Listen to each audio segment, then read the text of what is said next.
'Tis the season for giving, and the In at 500's holiday gift package is the perfect present. For only $299, you'll give or receive a cozy night in a deluxe king room to enjoy in 2025, valet parking, $100 for on-site dining, and you can make it even merrier and upgrade to a suite for only $100 more. This deal is only available until December 24th, so call 208-227-0500 or visit inat500.com/holiday gift package. Give joy, give luxury, give the In at 500.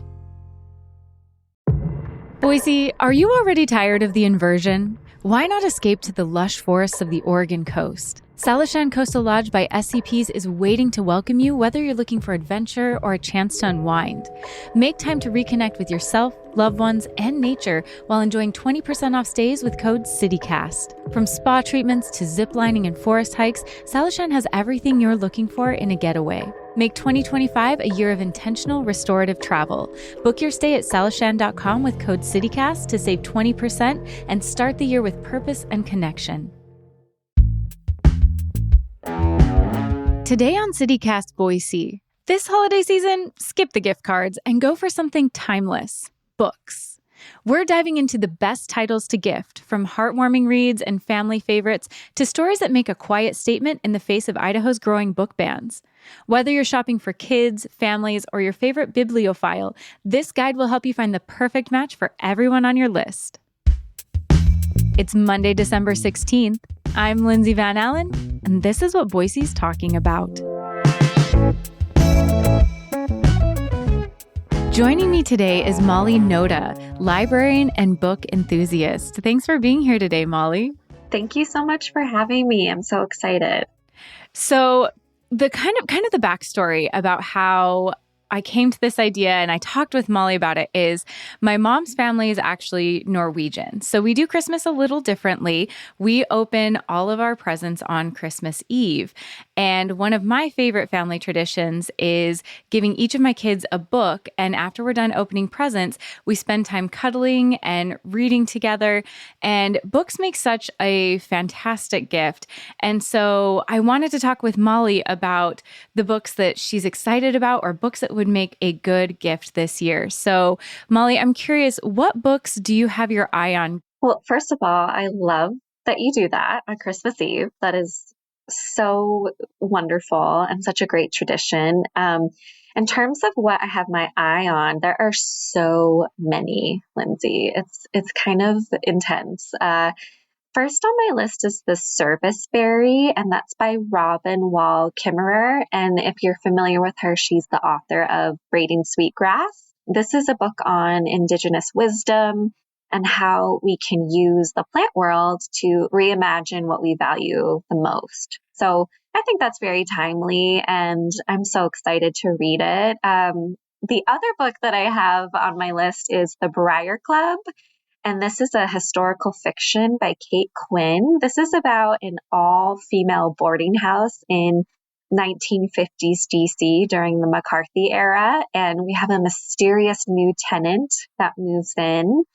And she brings this unlikely cast of characters of women together as friends. However, a pretty substantial act of violence happens to this group. And they have to differentiate who is my real friend and who is maybe my enemy. So again, I think I love like a historical fiction with lots of suspense and twists and turns. And I think this one has a lot of that. I love how those are so different, like categorically so different, but both sound really intriguing and definitely like a great holiday read.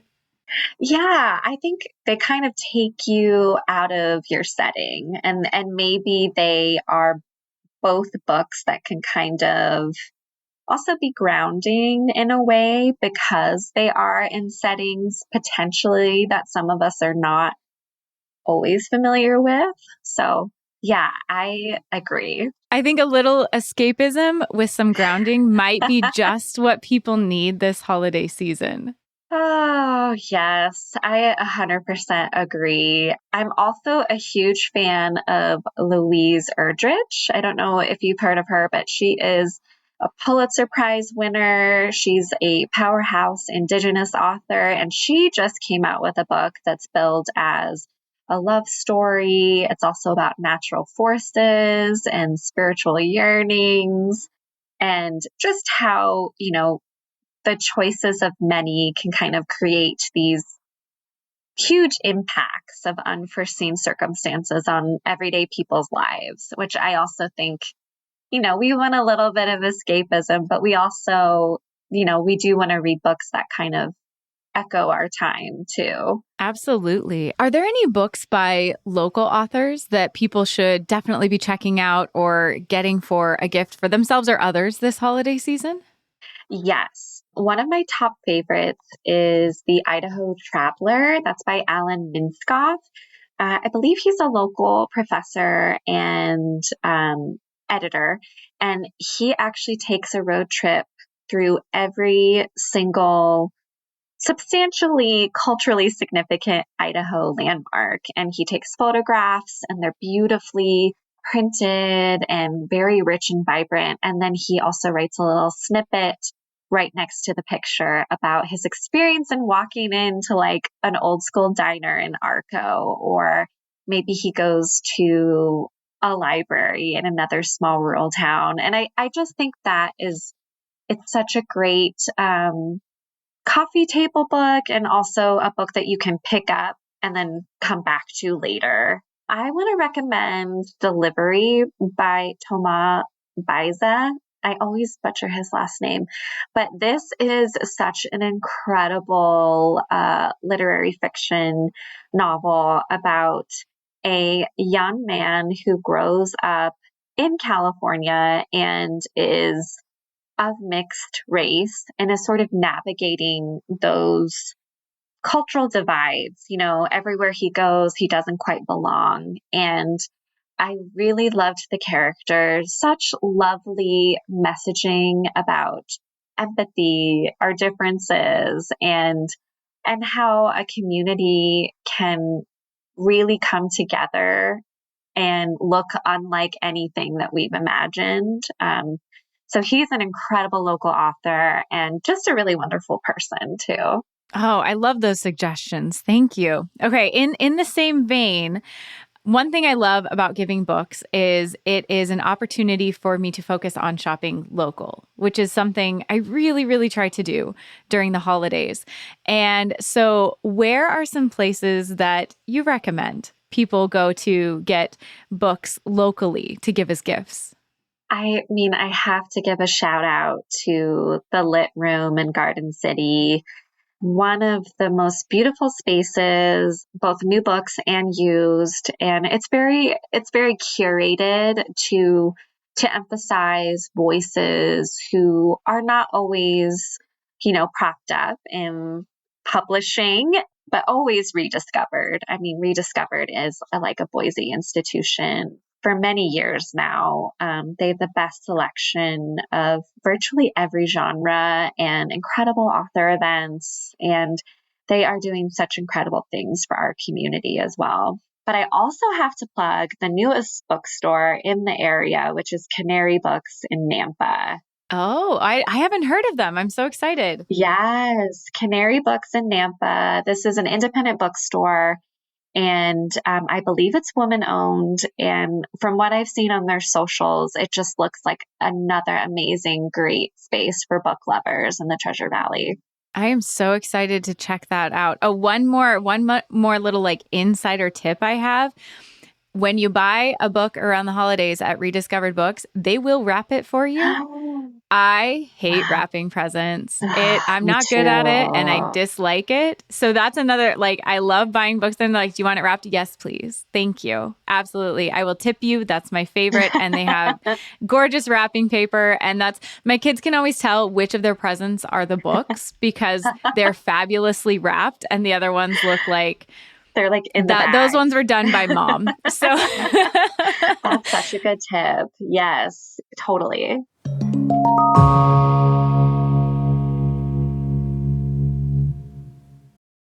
This episode is brought to you by LifeLock. The holidays mean more travel, more shopping, more time online, and more personal info in places that could expose you to identity theft.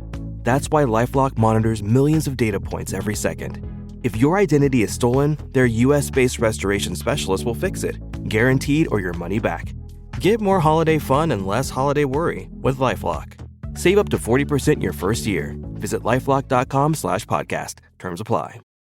Molly, what are some things that people should keep in mind when they are looking at books that they want to be gifting? I think it's always good to do a little bit of digging beforehand. Like ask them, what's the last book that you read and you liked? Or, who are some of your favorite authors?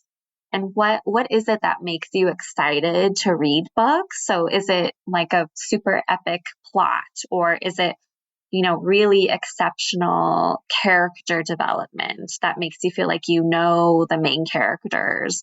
Or maybe it's more of a sense of place, like asking those who you love, like, do you want to feel like you're in a completely different world? But if they skew more towards nonfiction, then I would try to get a sense of their hobbies and what they're interested in learning more about. Yeah, that's a great suggestion. A library might be a good testing ground to get a feel before you make an actual gift book purchase.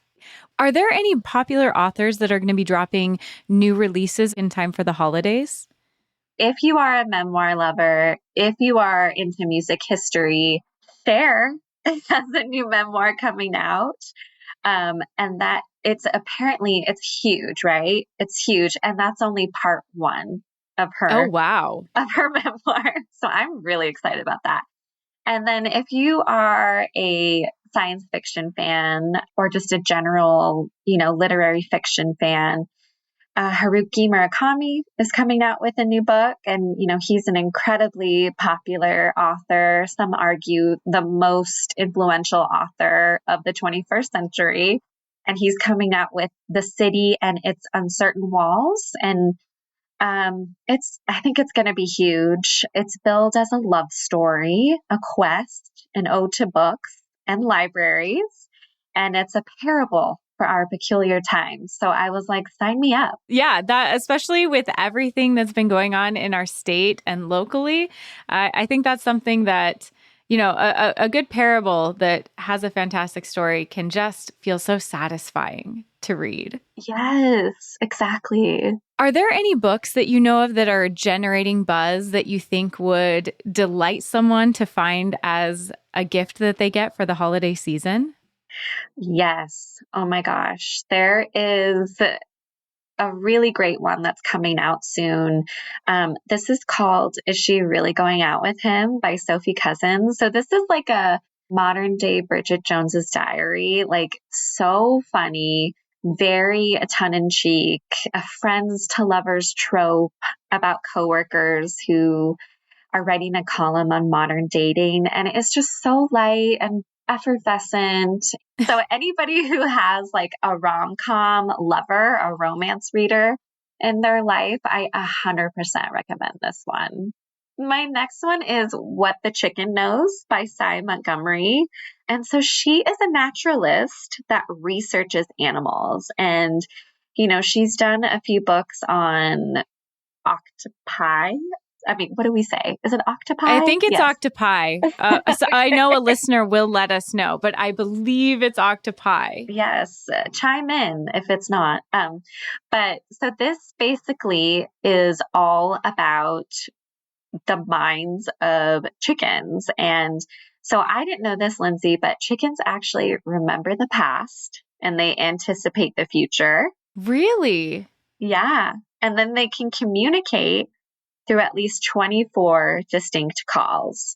And they are some pretty incredible creatures who show affection and who remember faces. So this book is all about how little we know about them. Oh, wow. Okay, there's a house. Well, my husband and I like to go on walks every evening or almost every evening.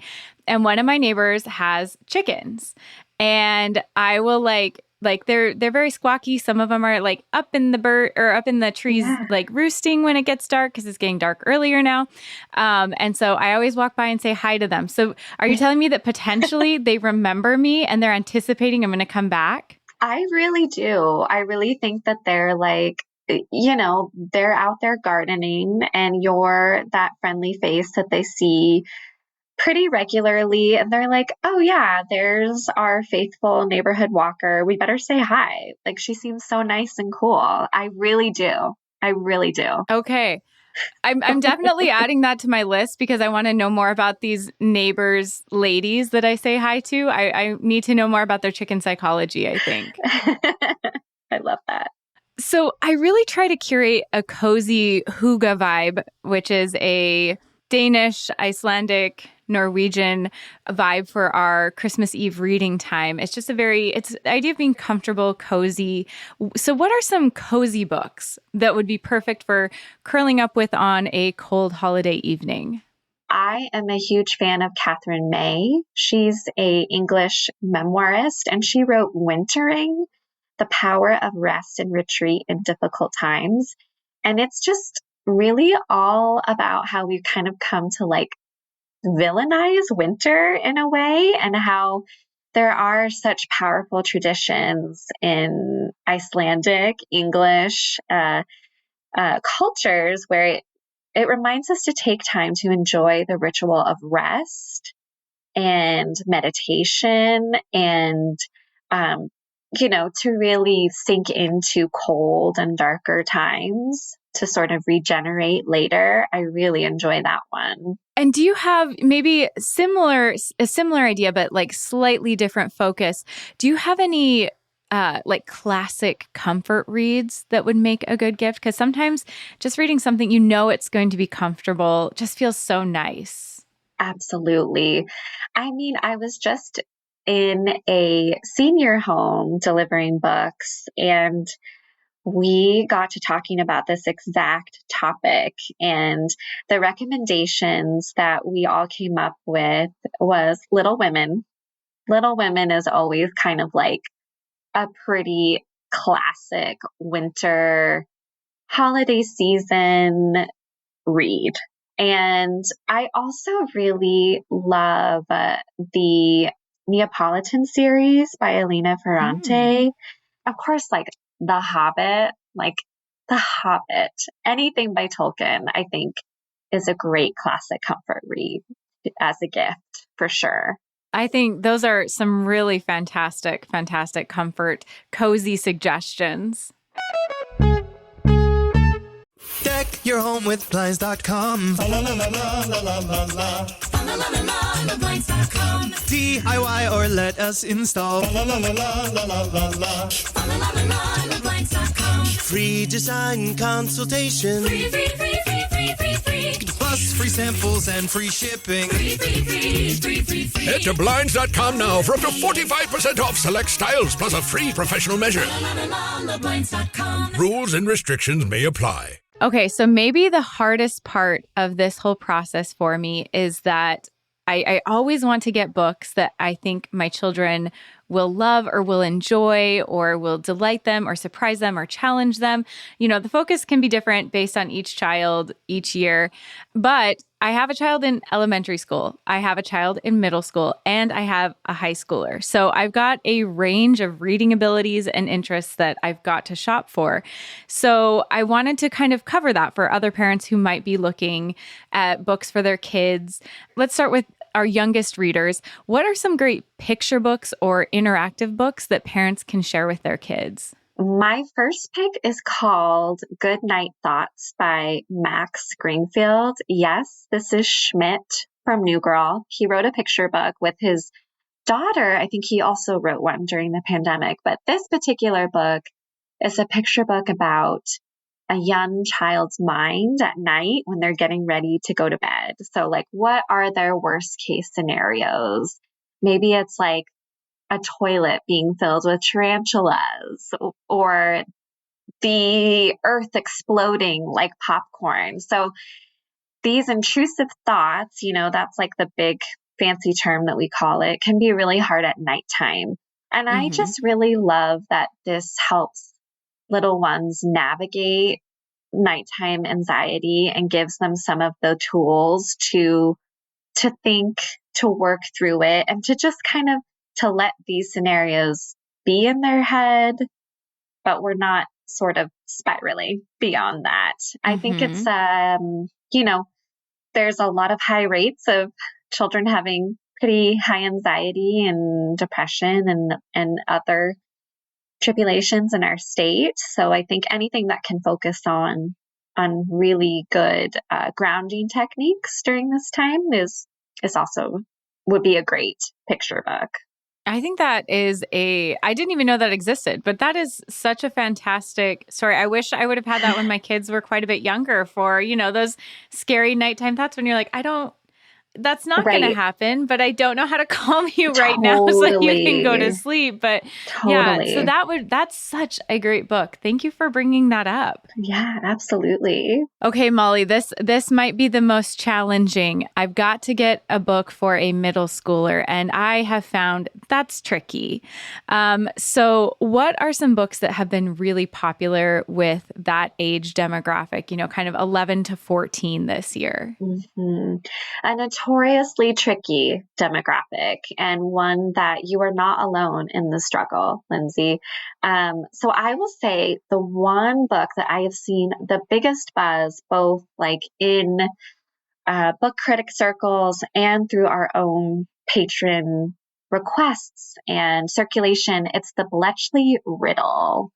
So this is a middle grade historical adventure, and it follows two siblings at Bletchley Park. And so if you're familiar, that's the home of the World War II code breakers in the UK. And they're trying to unravel a mystery around why their mother disappeared. Ooh, I would say, I think a mystery I found is kind of the key. Something you've got to hook those readers and get them page turning. Last, but definitely not least, is my high schooler. And young adult YA books are a very popular category, not just for teens, just in general. So what are some YA books that you would recommend as a gift this year? Air by Sabah Tahir. And this is like a fantasy romantasy, if you will, coming of age story by a pretty prolific writer who is, I believe this is her second novel. Nothing Like the Movies, which is the sequel, Better Than the Movies, by Lynn Painter. Lynn Painter is, I would say she is a pretty beloved YA author. And this is about two, I would say, young adults, new adults, 18-year-olds. They're kind of navigating first love, trials and tribulations. And the first book centered on high school, and now they're in college. And people are just raving about this book. It hasn't been released yet, but the advanced reader copies are flying out the door, and people love it. Okay, I think those sound. I'm intrigued. As a fan of YA myself, I would like to check that out. Yeah. Just to close out our guide really quickly, make sure we don't miss anything that could be a fantastic gift option for someone or, their family. Are there any books that have maybe flown under the radar that deserve more love and would make an excellent gift to give someone or maybe to give yourself after you've done all of this holiday shopping? Yes, 100%. I do feel like thrillers and suspense novels beyond like the usual suspects, like Patterson and Grisham and those folks, we don't hear a lot about other suspense writers. So my picks would be any books by Megan Abbott or Christopher Bolin. And they are two fantastic thriller writers who are super underrated. And like their books make the hair on the back of my neck stand up. And I don't know why, like I just kind of love how propulsive thrillers can be, and reading them in the winter can be like pretty like electrifying and fun. So I would recommend both of them, and they both have 2 new books coming out. Oh, perfect. Yeah. Something about like it's getting dark early, it's dark for longer, and then reading a thriller and you can't see anything out the window. That sometimes can be really, really fun. Yeah. You've got blankets, some tea, someone is hopefully nearby if you need to go run and say, hey, I just got scared by my book. Love that. Love it. Oh, Molly, thank you so much. Thank you for curating this list. There are so many different types of books, even more than I was hoping. I'm really excited by all of the different options and types of books that you discussed. Thank you. You're so welcome. Thank you for having me. That's all for today here on CityCast Boise. If you enjoyed the show, why not tell a friend about us so they can get some great gift ideas too? We'll be back tomorrow morning with a look at all of the best and worst lists that Boise made this year. You won't want to miss it.